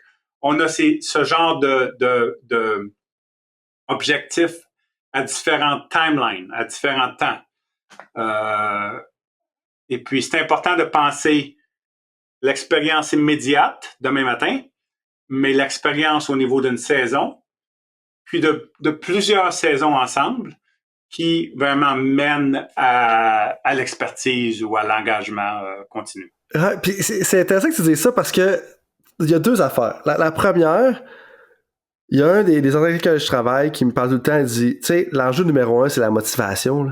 Tu sais, si je suis capable de garder mes athlètes motivés, c'est comme, tu sais, en bout, j'ai fait la majorité de ma job, tu sais, dans le sens que on comprend, là, je veux dire, il connaît son sport, il connaît son coaching, là, je veux dire, c'est pas ça le point, là, mais c'est l'élément numéro 1. Puis l'anecdote que j'ai à te dire, puis je pensais jamais que ça arriverait, j'enseigne des cours de coaching à l'Université d'Ottawa, puis là, cette année, j'enseigne le cours de coaching 3. Fait qu'étudiants de 3e, 4e année qui sont vraiment, ils en mangent du coaching, tu sais, cours de 17 personnes, puis une des pierres angulaires là-dedans, c'est tu fais ta planification annuelle, mais 2, à la fin du cours, ils font un portfolio d'un programme. Fait que si demain, je tombe coach d'équipe U15, qu'est-ce que je fais, tu sais? 30 pages, 40 pages, peu importe. Mais une chose que je leur demande dans ça, que j'avais jamais fait avant, puis que je suis flabbergasté par les réactions, c'est, j'ai dit, à la fin de ton portfolio, je veux une page de réflexion sur l'impact de ta planification sur la motivation des athlètes. OK. Puis si tu sais, t'es quoi la réaction des étudiants? C'est comme, mais qu'est-ce que tu veux dire, coach? Comme, tu sais, là, il m'appelle coach ou prof, là, peu importe, là, mais qu'est-ce que tu veux dire, tu sais? Comme, non, mais comme, là, ils savent juste pas par où commencer. Puis, en fait, il y a une étudiante qui a vraiment bien saisi. Fait que là, coach, comme, tu veux voir, comme, s'ils vont aimer ça, s'ils vont pas aimer ça. Mais exactement. Parce que là, tu fais ta planif pour gagner ta saison, le U15, là. Mais tu vas-tu toutes les casser en cours de route? Fait que mon point, c'est pas de la changer, mais à la fin, tu sais, de te poser la question, comme, OK, ça va-tu être le fun de faire ce programme-là ou ça va être performant? Mais maudit que ça va être plate, tu sais, ou comme des choses comme ça. Puis ça, c'est intéressant parce que on a dit que c'est comme une arrière-pensée. Puis c'est correct, là, c'est des étudiants, puis j'aime bien mieux qu'ils pensent à ça dans leur cours de 4e année, puis c'est le but, tu sais. Mais je pense que ça reflète quand même quelques entraîneurs qui se posent pas cette question-là. Puis c'est correct, tu sais, comme je le dis tout le temps, les entraîneurs travaillent fort, puis la plupart ont des bonnes intentions. Des fois, ils sont juste, tu sais, c'est pour ça que le podcast existe aussi, puis qu'on se parle aujourd'hui, c'est pour ramener ces connaissances-là, c'est qu'ils essaient de faire le mieux avec ce qu'ils connaissent, puis nous, c'est de faire le pont, puis d'amener ces connaissances-là pour les aider. Mais de penser à la motivation en premier, particulièrement si c'est avec des athlètes de 12 ans et moins, selon votre modèle, c'est clairement important. Il faut qu'ils veulent, tu sais, avant de pouvoir être un athlète d'élite, il faut que tu continues à faire du sport. Tu sais, je veux dire, c'est comme, c'est l'élément numéro 1, tu sais. Non, puis tu parles de motivation, puis c'est super. Puis, mais il y a une théorie de l'intérêt qui est super parce que ça inclut la motivation là-dedans, là, mais le développement de l'intérêt. Puis ça a été fait en éducation dans dans le domaine de l'éducation, là, plus au niveau de l'enseignement. Mais il y a 4 stages au développement de l'intérêt. Puis la première, puis deux grands stages qui ont deux sous-catégories, là. Mais le premier sous-catégorie, le premier grand stage, c'est le situational interest. Tu développes l'intérêt basé sur la situation dans laquelle tu es. Puis le deuxième étape de l'intérêt, du développement de l'intérêt, c'est individual interest. Okay. Alors, c'est un peu comme au niveau de la motivation de extrinsic puis intrinsic. Okay. Mais ce que ce modèle-là nous donne, c'est que lorsque les jeunes ils commencent le sport, il faut leur donner, puis ça rejoint tout ce qu'on a parlé aujourd'hui. Il faut leur donner un environnement qui va, je sais pas en français, trigger, initier, déclencher l'intérêt. Un environnement. Alors, si tu as une patinoire à côté de chez vous, puis tu as des patins, puis tu as un hockey, tu vas y aller. Parce que la situation, l'environnement initie de l'intérêt dans l'activité. Mm-hmm. S'il n'y a pas de cours de basketball à côté de chez vous, puis s'il n'y a pas d'endroit où tu peux aller, l'intérêt va... Mais si tu as un terrain de tennis, puis tu peux aller jouer, puis c'est gratuit, puis tu as une raquette que tu ne vas pas payer beaucoup, puis tu as des balles, puis tu vas y aller. Alors, il faut créer un environnement qui va initier cet intérêt-là. Puis, si on est capable de continuer à maintenir cet intérêt-là, à un moment donné, ça devient individuel. Alors, moi, je joue au tennis, j'aime jouer au tennis. Puis les terrains de tennis sont en face de chez nous, mais si je reste pas là, puis si je déménage, je vais essayer je pourrais prendre mon auto puis aller à 45 minutes pour jouer un match de tennis. Okay. Alors ça, c'est individual interest. C'est pas la situation maintenant. C'est parce que je veux jouer au tennis. Mais au début, comment est-ce que j'ai développé ça? Parce qu'il y avait des terrains de tennis juste à côté de chez nous qui m'ont aidé à développer cet intérêt-là. C'est comme si les facteurs externes vont influencer l'initiation, le déclenchement de ton intérêt, qui va finalement te transposer que là, toi, tu l'as, puis là, tu peux faire 2 heures de route, t'en venir à Gatineau si tu veux jouer au tennis aussi, y a pas de problème. Mais tu sais, c'est ça. Mais je comprends ce que tu veux dire. Ah, intéressant. Ouais. Je pense que c'est intéressant de penser comme ça au niveau du sampling. Au niveau de l'échantillonnage, au niveau de donner une chance aux jeunes de faire différentes choses pour qu'ils peuvent expérimenter différentes activités. Alors, si je joue au baseball, je joue au basketball, je joue au tennis, je joue au cricket, je joue à ça, puis bon, j'aime vraiment le basketball parce que c'est proche de chez nous, c'est facile, j'aime les coachs, mais ça permet aux jeunes d'expérimenter des choses puis de vraiment de voir c'est quoi l'intérêt, là? Mm-hmm. J'aime le sport d'équipe ou j'aime le sport individuel, ou mais si on n'essaie pas, si on c'est de rendre les opportunités accessibles. Tu aimes le vin ou la bière, mais tu veux échantillonner, tu veux essayer. T'achètes pas une bouteille puis t'essaies de t'essayer des choses puis de... Le meilleur exemple, c'est quand tu vas au sushi à volonté. Tu les prends toutes, puis après ça, tu défigures, puis après ça, tu recommandes celui que t'as besoin. Puis t'espères que t'as 3-4 amis avec toi pour pas avoir de gaspillage et de pénalité à la fin. Mais, exactement. Moi, c'est les whisky, tu sais. T'enchaînes les différents whisky, puis à un moment donné, tu comprends que le Suntory, c'est ton préféré, puis c'est correct, tu sais. C'est correct d'ailleurs. Mais en parlant de personnes... C'est commandité par ton podcast? Ah non, j'aimerais ça, mais en part, c'est ouvert. S'il y en a qui veulent commanditer, Glenfiddich, non, le whisky que t'as mentionné. Ah non, il était pas commandité, mais si en passant, c'est comme mon casque des Eagles, ça. S'il y a une équipe professionnelle qui m'embauche, qui est autre que les Eagles, ça va me faire plaisir d'enlever le casque. Même affaire pour le whisky, ça va me faire plaisir d'en mentionner un autre. Mais parlant d'échantillonnage, la question surprise que j'avais pour toi, j'aime beaucoup le jeu Start Bench Cut, donc partant réserviste coupé. Toi qui as échantillonné ou qui as expérimenté avec beaucoup de pays dans le monde, si t'avais à choisir un là, pour aller prendre ta retraite, t'as le Brésil, la Suisse ou l'Australie. Lequel qui est partant, lequel qui est ton réserviste, puis lequel que tu coupes? Ah, il faut que... Wow! C'est 3 beaux pays. Et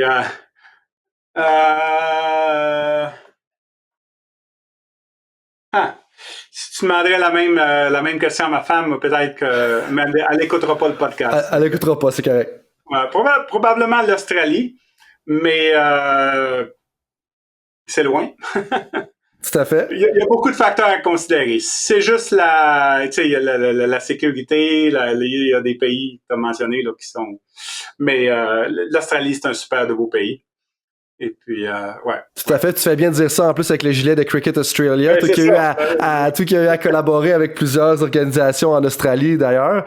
Ouais. Puis 3 questions, tu sais, juste pour terminer, qui aident les gens un peu à te connaître parce que bon, comme on vient de le faire, bon, toi, je suis peut-être un peu plus vin ou bière, mais il me semble que t'étais bien ça la bière en tout cas quand on s'est vu, mais on va pas trop rentrer dans les histoires du Japon. Mais ceci étant dit, pour que les gens apprennent un peu plus à te connaître, tu sais, puis voir un peu comme la personne qui se cache derrière toute la recherche depuis 30 ans, comme tu mentionnais. Donc, si tu pouvais retourner en arrière et te donner un conseil à toi-même quand tu avais 22 ans, ça serait quoi? 22 ans, hein? Ça peut être 23, là, c'est correct, c'est un chiffre arbitraire.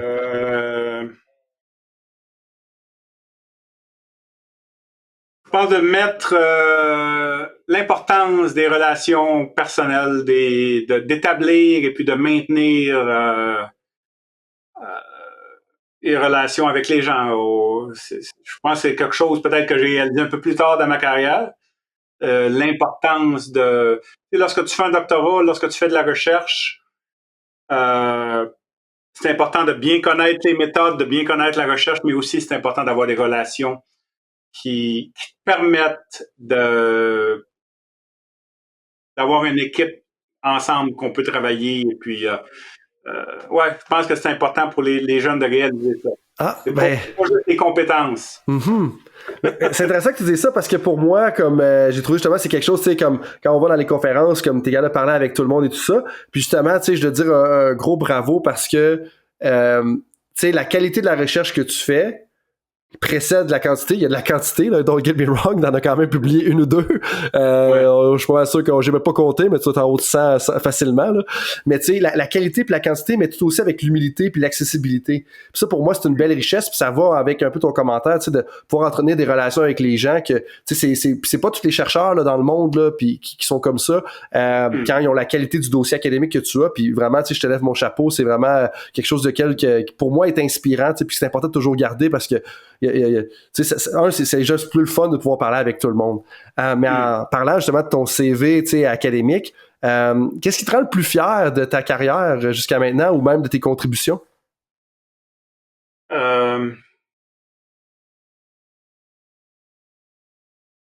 Probablement, ça tourne toujours aux alentours de la même chose, là. Mais probablement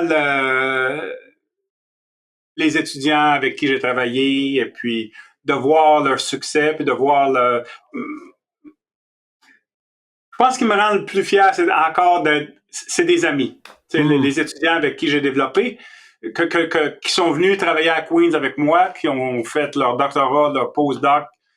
Il n'y a pas personne chaque personne, j'aime les rencontrer, j'aime passer du temps avec eux.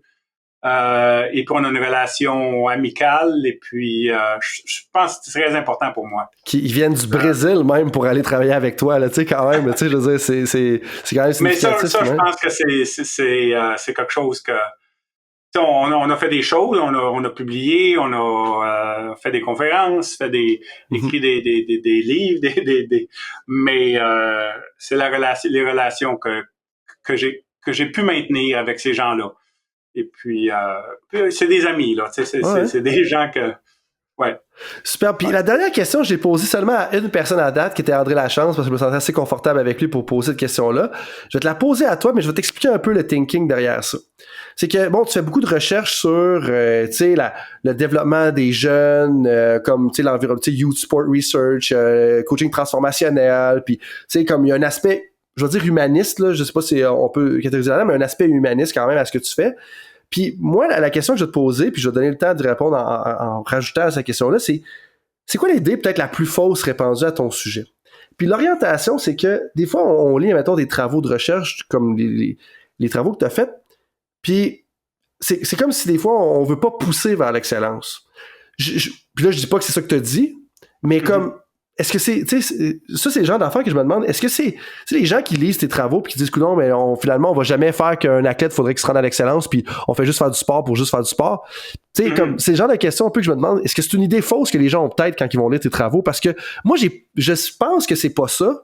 Mais, tu sais, t'en es où, mettons, par rapport à cet aspect-là, tu sais, de l'excellence? Parce que il y a quand même beaucoup de tes travaux qui tournent autour du Youth Sport Research puis de l'aspect humaniste, comme je disais. Mais en même temps, j'ai l'impression que t'es pas nécessairement contre le fait qu'un athlète de hockey devienne un joueur de la Ligue nationale. Fait que je veux savoir, est-ce que tu te sais-tu un peu par rapport à ça? Je sais pas si tu me poses la question au niveau des choses qui sont... que les gens parlent au niveau du contenu de ma recherche ou au niveau de moi, au niveau personnel? Ça peut être le contenu de ta recherche, ça peut être personnel. C'est comme une des choses que peut-être que tu veux démystifier, que t'es comme ma recherche est là-dessus, mais peut-être que je pense aux choses. Là, vas-y aussi que tu le sens. Aussi que tu le sens, Jean. Peut-être au niveau de la recherche, c'est l'échantillonnage, le sampling. Je pense que ça a été l'interprétation que les gens font de ça, ça a été. Je pense que c'est peut-être le fait que je vieillis, mais je pense que les choses commencent à se répéter. Et puis, probablement que j'ai fait la même chose lorsque j'étais un jeune chercheur, que j'ai pris des idées de d'autres personnes, puis sont devenues les miennes. Ouais. Probablement que tout le monde fait ça, mais je vois des choses qui sont publiées, puis qui disent, hey, écoute, c'est pas nouveau, ça, là. C'est surtout au niveau de l'échantillonnage, il y a des petits détails que les gens comme qui parlent au niveau mais qu'on parle de sampling là, c'est l'échantillonnage au niveau de vraiment ce qui est important dans ce qu'on a dit puis dans ce qu'on a écrit, c'est aussi c'est très important au niveau au niveau social d'échantillonner. C'est pas seulement au niveau des habiletés motrices. On n'a quasiment jamais parlé de ça. Mais ce qui est important pour un jeune, c'est de pas toujours faire la même chose avec la même personne, toujours en même temps. C'est de la variation. Cette variation-là, cette variabilité-là, elle peut se passer au niveau d'un sport. S'il y a de la variabilité, mais si je joue au soccer, puis je joue au soccer sur la plage, puis je joue dans un club organisé, puis je joue sur un terrain de tennis, c'est trois activités complètement différentes. C'est certain que c'est une balle de soccer, là, OK, c'est certain, mais c'est des environnements qui sont complètement différents. J'ai un coach, là je joue avec mes amis, puis je joue dans le sable, tu sais, avec... mais c'est OK, ça peut être le soccer dans ces trois activités-là, mais c'est complètement différent. Puis c'est ça qu'il faut rechercher, c'est la variabilité au niveau. Alors, je pense que la variabilité de plusieurs sports, certains, mais tu sais, ça peut coûter cher. Là, si tu le prends à la ligne, puis tu te dis, on va faire du hockey, du tennis, du basketball, du football, puis d'un coup, ça a plus de bon sens là, parce que tu samples, mais ça prend autant de temps que si tu spécialises à un jeune âge. Puis t'investis toutes tes ressources là-dedans, puis ça te permet peut-être pas de faire autre chose. Puis là, je parle de ressources financières là-dedans qui pourraient te permettre de faire d'autres expositions. Puis je suis vraiment content d'avoir posé la question, parce qu'il y a deux éléments que je retiens dans la réponse. C'est un, reconnaître les gens qui sont venus avant nous. Puis plus je vieillis, peut-être que justement, c'est comme tu disais au fait qu'on est jeune, mais plus je vieillis, je suis pas si vieux que ça quand même, là, mais je pense que faut pas oublier qu'il y a des gens qui ont fait de quoi avant nous, puis le reconnaître. Mais deux, j'avais pas réalisé ça. Ça me rend vraiment content d'avoir posé la question. Quand tu parles du sampling years, dans le modèle que vous avez publié en 2019, ça dit dans le fond 12 ans et moins. On veut, tu sais, faire plusieurs sports, faciliter l'intérêt situationnel, comme jouer, pas nécessairement trop de pratiques, tu sais, spécialisées. Mais pas juste au niveau sportif. Fait que pas juste au niveau sportif, mais deux, ce que je trouve intéressant, c'est autant au niveau de l'environnement physique que l'environnement social. Puis là, moi, ça m'amène à un autre point. Est-ce que c'est bon d'avoir un entraîneur, j'imagine, constant pour le développement technique, mais est-ce qu'on devrait plus encourager l'échantillonnage d'entraîneurs, dans le sens que si t'es dans un même club, pendant 3 mois, tu vas travailler avec Véronique, pendant 3 mois, tu vas travailler avec Megan, pendant un autre 3 mois, tu vas travailler avec Jonathan. Tu sais, ça peut être applicable comme ça aussi? Ça serait super. Ben oui. Parce que tu peux le faire au niveau d'un club. Ben oui. Je vais donner le parallèle, tu sais, comme... j'ai eu, on va dire, 3 coordinateurs défensifs en 4 ans comme coach de football, tu sais. OK. Puis comme joueur de football au niveau universitaire. J'ai joué 4 ans universitaire, devenu capitaine de l'équipe. Mais dans ces 4 années-là, j'ai eu 3 coachs. Donc, j'ai appris 3 systèmes de jeu. Mais tu sais, là, c'est une anecdote, là. Mais le point avec ça, c'est que l'intelligence tactique que tu développes sur ton sport, quand tu as 3 entraîneurs différents, versus, puis j'ai un collègue avec qui j'avais parlé, que quand tu as le même entraîneur, puis que tu arrives d'une région où est-ce que au secondaire, tu joues le système d'équipe universitaire parce que tout le monde a joué dans cette équipe universitaire-là. Au cégep, tu joues le même système que l'équipe universitaire parce que tu as joué dans ça. Puis à l'université, tu joues ça, puis là, tu arrives d'impro, puis là, c'est complètement différent. Mais tu arrives d'impro, l'adaptation est beaucoup plus difficile parce que ton échantillonnage tactique, là, c'est un aspect, on s'entend que tu parlais de 12 ans et moins, puis qu'on veut toucher à plus de choses que juste le côté tactique. Mais ça, pour moi, c'est une anecdote qui démontre le point que tu dis où est-ce que faut échantillonner dans plus de choses que juste le côté sportif. Donc, je suis vraiment content d'avoir posé la question, Jean, parce que ça amène un élément, de clarification sur ta recherche. Là-dessus, ça fait déjà un bon bout qu'on se parle. Je veux respecter mon engagement, mais je te laisse le mot de la fin. Est-ce que tu as quelque chose que tu aimerais que les gens retiennent, là? Non, pas grand-chose. Je veux te remercier encore pour le bon temps, les bonnes questions et puis les bons sujets de conversation. Ça a été super. Puis ça me fait vraiment plaisir de parler de tout ça. De parler de tout ça en français aussi, c'est comme je parle pas je parle pas de ma recherche en français souvent. Alors ça a été un plaisir et puis merci beaucoup. Salut tout le monde, c'est Coach Frank avec un petit rappel pour vous avant que vous partiez pour vos autres projets de la journée, que ce soit une pratique ou un entraînement. Est-ce que vous voudriez recevoir une petite réflexion de ma part par courriel? Est-ce que vous aimeriez ça vous faire challenger dans votre travail? Si oui, bien, la réflexion du coach est pour vous. C'est quoi ça? Eh bien, c'est un petit courriel textuel qui partage les idées, concepts et débats qui animent mon esprit dans les dernières semaines. C'est très court, 250 à 500 mots. Et donc, si vous voulez recevoir ce genre de courriel qui va susciter de la réflexion, eh bien, visitez le drcoachfrank.com dans la section Contact et inscrivez-vous. Sinon, eh bien, je vous dis à la prochaine et merci d'être avec moi dans l'aventure Temps d'arrêt.